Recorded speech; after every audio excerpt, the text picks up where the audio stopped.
आपण पाहत आहोत पंढरपूर महावितरण विभाग पंढरपूर यांच्या विरोधात इंजिनियर गोविंद कोरे यांचे आमरण उपोषण आजपासून सुरू आहे।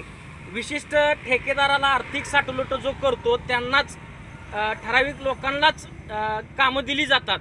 त्याबद्दल इंजिनियर गोविंद कोरे यांचे आपण मत जाणून घेणार आहोत। त्यांच्या समस्या किंवा कशा पद्धतीने आर्थिक साठवलूट होत आहे त्या संदर्भात।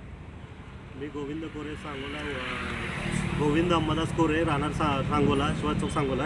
मी केंद्रीय मानवाधिकार संघटनेचा कोर कमिटी मेंबर असून माझे विशिष्ट ठेकेदारांच्या कंपनीच्या नेम धाब्यावर ठेवून कामं केली जातात। याच्या विरोधात माझे आजपासून आमरण उपोषण चालू आहे।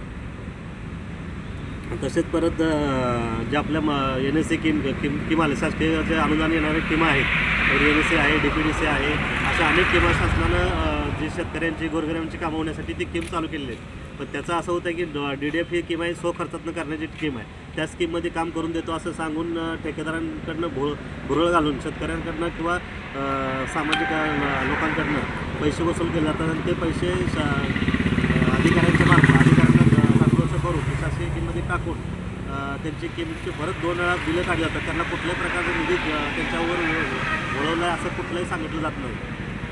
अशा मोठ्या प्रमाणात भ्रष्टाचार आपल्या पंढरपूर विभागामध्ये चालू आहे आणि त्यासाठी मी आज रोजी उपोषणासाठी बसलेला आहे। प्रामुख्यानं मागण्या काय आहेत तुमच्या आता पंढरपूर विभागाच्या विरोधात? काय माझं जे प्रमुख मागणी आहे की जे 200/315 ज्या अशा मंजुरी दिल्या जातात, ह्याच्यापूर्वी कधी दिलेलं नाही, त्यांना आतापर्यंत कधी आलेलं नाही। त्या पहिलीच मंजुरी त्यांनी दिलेली आहे 200/315। मग आम्ही समजून काय घ्यायचं आहे, 315 की 200 हे समजून घेण्यासाठी आमची प्रमुख मागणी आहे। दुसरी गोष्ट असं आहे की AG पॉलिसीची बिलं थांबवलेली आहेत, ती बिलं त्वरित काढावी आणि जे महावितरणमध्ये जे असं एकाच ठेकेदाराला कामं दिली जातात तर त्यांच्या जवळच्या ठेकेदारांना ते बंद करून सर्व ठेकेदारांना कामं देण्यात यावी, ही आमची प्रामुख्याने मागणी आहे।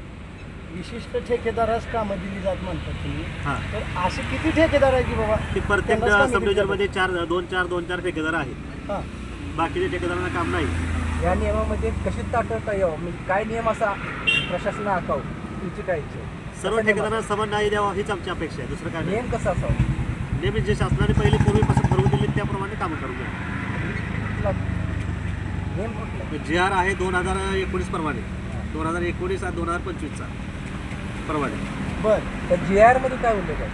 GR मध्ये सर्क्युलर दिलेला आहे, प्रत्येक सब डिव्हिजनला जे अथॉरिटी दिलेली आहे त्याप्रमाणे सब डिव्हिजनला दिलेले आहे, सेक्शन ऑफिसला दिलेले आहे, तसंच डिव्हिजनला बी दिलेले आहे। कितीचे अथॉरिटी? परत सेक्शन ऑफिसला दिलेले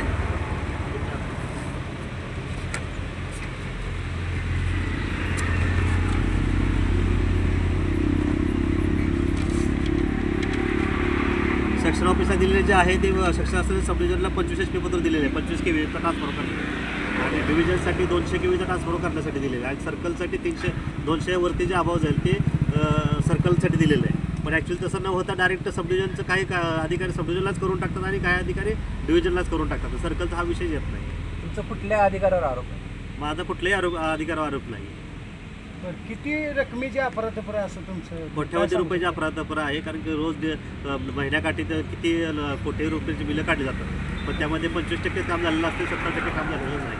आतापर्यंत अधिकारी कोण येऊन गेले का नाही? आतापर्यंत 2 जण येऊन गेले। काय उत्तर दिलं तुम्हाला? त्यांनी येऊन बसून भेटूया म्हणून सांगत होते, पण आज जेव्हा आम्ही निवेदन दिले 7 तारखेला तेव्हापासून आत्ताबद्दल कुठल्याही प्रकार त्यांचा पत्रव्यवहार वगैरे काय झालेलं नाही। आता काय म्हणजे काय करायचं आता तुमचं म्हणणं? उपोषणाला जर उत्तर नाही मिळालं हां, तर तुम्ही काय करणार? उपोषणही चालूच ठेवणार, उपोषण चालूच ठेवणार? जोपर्यंत न्याय मिळत नाही तोपर्यंत चालू ठेवणार।